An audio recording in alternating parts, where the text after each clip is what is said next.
नवी मुंबईचे आयुक्त तुकाराम मुंढे यांच्यावरील अविश्वास ठराव प्रकरणी महापौर सुधाकर सोनवणे आणि सर्वपक्षीय गटनेत्यांनी आज मातोश्रीवर धाव घेतली। यावेळी गरज भासल्यास मुख्यमंत्र्यांची भेट घेण्याचं आश्वासन उद्धव ठाकरेंनी दिले।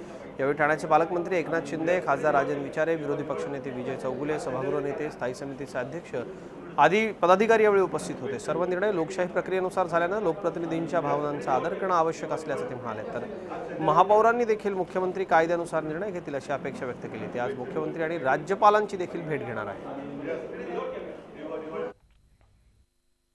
ज्या वेळेला एवढ्या मोठ्या संख्येने लोकप्रतिनिधी एकवटून एखाद्या विषयावरती मतदान करतात त्यावेळेला त्याचं गांभीर्य हे सर्वांनीच लक्षात घ्यायला पाहिजे। इकडे उगाचच कोणाला तरी आपल्याकडे अधिकार आहे म्हणून त्याची गच्छंती करावी हा हेतू नसून तिथे जो काही सर्वसामान्य जनतेला प्रशासनाकडनं आणि खास करून आयुक्तांकडनं त्रास दिला जातो त्याच्या विरुद्ध ही सगळी एकजूट झालेली आहे। आवश्यकता पडली तर मी तेच मुख्यमंत्र्यांना हेच सांगेन की लोकप्रतिनिधी हे जनतेचे प्रतिनिधी आहेत आणि एवढ्या मोठ्या प्रमाणात एकत्र झालेत याचा अर्थ नक्कीच काहीतरी गोष्ट गंभीर आहे आणि त्याच्याकडे गांभीर्याने लक्ष देऊन या सगळ्यांच्या भावनांचा तुम्ही आदर करा, नाहीतर मग हे कायदेच काढून टाका।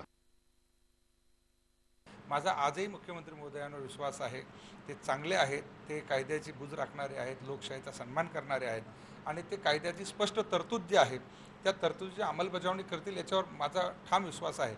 परंतु असं असताना देखील जर त्या ठिकाणी असंच घडलं तर मात्र त्या सभागृहाने किंवा सभागृहाचा प्रमुख म्हणून मी त्या ठिकाणी काही चुकीचा निर्णय घेतला की काय आणि नीतिमत्तेच्या आधारावर मग या ठिकाणी जो कोणी कायद्याचा अपमान करेल त्याने म्हणजे राजीनामा देणं अपेक्षित आहे। झी 24 तास रहा एक पाऊल पुढे।